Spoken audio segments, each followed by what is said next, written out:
just freezes every now and then. But the whole idea is it will freeze only when you are panicked, when you get into what they call a panic response. Then the mind stops working. Let me explain this on physiological terms. There's the fight-flight response. You must have heard of that, right? So when we come to a stressful situation, first thing that we think of is fighting and knocking out the situation. The second thing we think of, the situation is too big and we don't know whether we'll survive, we take to flight. So the first one is fight, second one is flight, third one is freeze or fright. Some animals play dead. You see birds sometimes, if there's an eagle or something in the air wanting to get them, they lie on their back and put their legs up. Very strange. You don't see birds like that normally. But this is the third response, the fight response, which they have found helps them to survive. So they play dead until the eagle is gone, then they'll turn back and they'll fly away. It's very strange. Sometimes you see a whole flock of birds doing that. So that is the freeze or the fight response. So when you come to that time, what do? Number one, mention something about, somebody in the room. Oh, I like people who wear black with pink trimming. Tremendous. It energizes me. But coming back to the topic, now you had think time. Your factor of 7x. If you got 1 second of pause time, you got 7 seconds of talk time already happening. All you need is that pause time. The harder you try to get what you have missed, the more futile it is. So shift focus, do something else. Say, oh, wow, there are awards in this room. Let me see. This one says District 82, best website contest. It means somebody in this room is a winner. Who's the one who did the website? Is the one person present here? Yeah, excellent, excellent. Let's give him a round of applause. So friends, winning is like the topic I'm discussing. It's about being awesome. Now I know what the awesome topic is. I can get back to the topic. You see what I'm saying? I used a distraction to get the mind working again. Anything. How do you get a car to start with the starter is stuck? You push it. You make sure that the starter thing gets a little jogged into action. Similarly, you need the mind to be jogged into action. Is that fine? Biggest advice I could give you, don't think about what happens when the mind freezes, because then the mind is more likely to freeze. So instead of that, ask me a better question. The better question is, how do I keep the mind flowing? Then flow happens. Yes, go ahead. The use of humor in presentation is very important, but sometimes it doesn't come naturally. So, any tips on that? Actually, humor has to be practiced. One of my good friends, Tarun Hinduja, as soon as he goes for a dinner, quickly takes out his phone and he'll be scrolling down there for all his SMSs. Then he'll put his phone back and say, oh, let me tell you one joke. So, after he finishes and he's thinking, I know he's going to take out his phone and look at some other joke. So I say, boss, this was not a good one. Check another joke out now.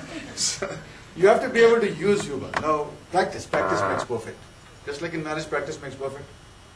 The resume go to 2-3 different marriages, okay? You mention the same marriage, you have to practice, okay? Go ahead. What are the couple of techniques which is simple to practice, which you would say help us? And most important thing I already given you, use of words. Okay? So instead of saying what happens when the mind freezes, say how do I make the mind flow? Change freeze to flow. Change problem to issue. Change issue to solution or challenge. Instead of saying I got a problem with this, say I have a challenge with this. Challenge is a fight that you must win. So word usage is good. Pictures.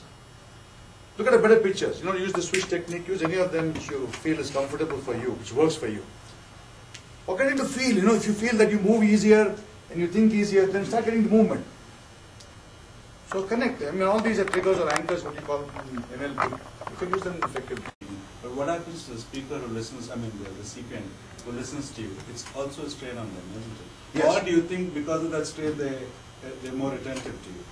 And Okay. if they do, then you're causing trouble. I think the most important thing is to get people to think. Okay. So what do you think is the most effective way to get people to think? Well, a combination of attention.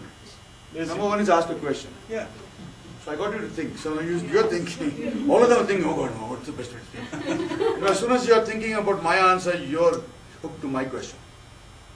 I think the best way would be, or one of the best ways would be to be as relaxed as possible. Yes, I'm saying that the mirror neuron in each of us is activated when somebody else. If people are comfortable here speaking, automatically the whole audience gets comfortable. But if you're coming here, you know what I'm saying? You're causing panic in the audience already. So the audience wants you to win because they want to win. Everybody wants to see a good speech, man. Come on. Everyone wants to learn.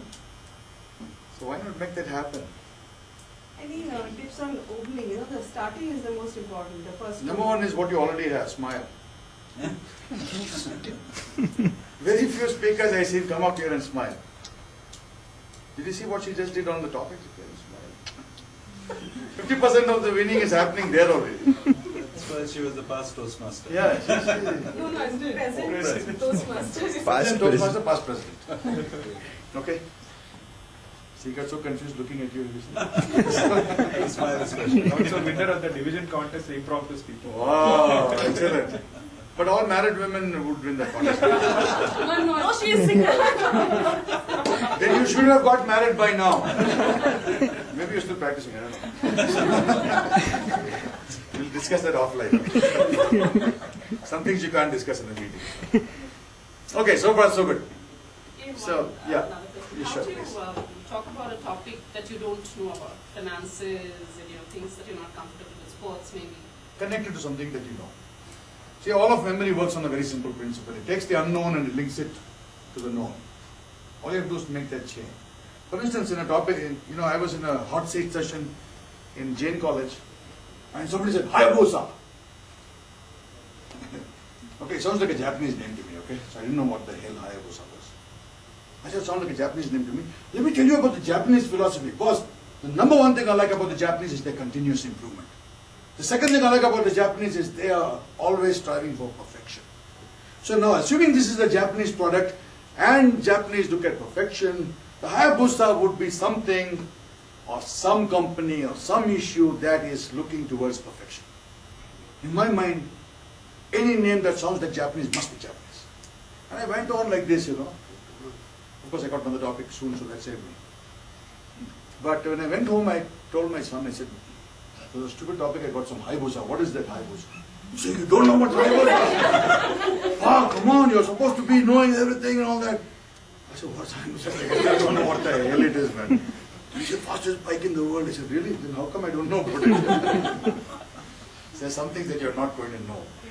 Okay, so when you come to the unknown, link it to something known in your mind and go with it. For instance, Is it better to do that or better to say that I'm not an expert on the topic? Because sometimes, your lack of... okay, if you're talking about in IBM, if you're doing an official presentation, better say, I don't know about this. I'll find out, get back to you, give me 24 hours, okay?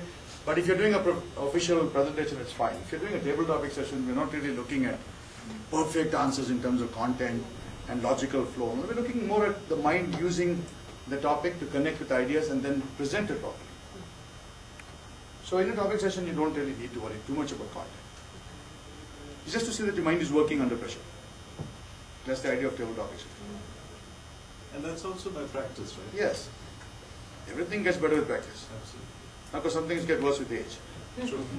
But we'll have to look at the combinations. Okay. Sorry. Your mind is nasty, okay? I'm talking nice stuff. Okay, great. You want me to do a demonstration of the hot seat? Yes, please. Yeah, so you give me topics. You can, whenever you feel uncomfortable, change the topic. Let's see how I switch tracks and how I keep flow going. Okay, you can keep throwing topics whenever you feel like. What is hot seat? Hot seat. Actually, what is not a cold seat is actually a hot seat. And now, what's the difference between cold seat and hot seat? When you're sitting on your, for the whole day, sometimes the muscles tend to cramp. Blood flow tends to restrict itself to that area. IBM. That becomes cold seat. IBM. What I like is the big blue. I like the idea of Tom Watson standing outside NCR and saying, boss, you didn't think I was good enough, right? I'm going to show you who I am. Why we should not attend Toastmasters? Pardon? The meaning of life. The meaning of life is to find the meaning of life. And the way I look at it, no, I'm not joking. Seriously, all of us have this journey from the womb to the tomb, and most of us don't know what Why it not is. attend Toastmaster sessions? Pardon? Why we should not attend Toastmaster sessions? We should not attend Toastmaster session because it's a waste of time. Number one, you should be out, looking at women and options. The way I look at life, Toastmasters only to prepare you for that. So if you go on sticking around in Toastmasters, how are you going to do the rest of it? So it's almost like you got stuck in that sort of time.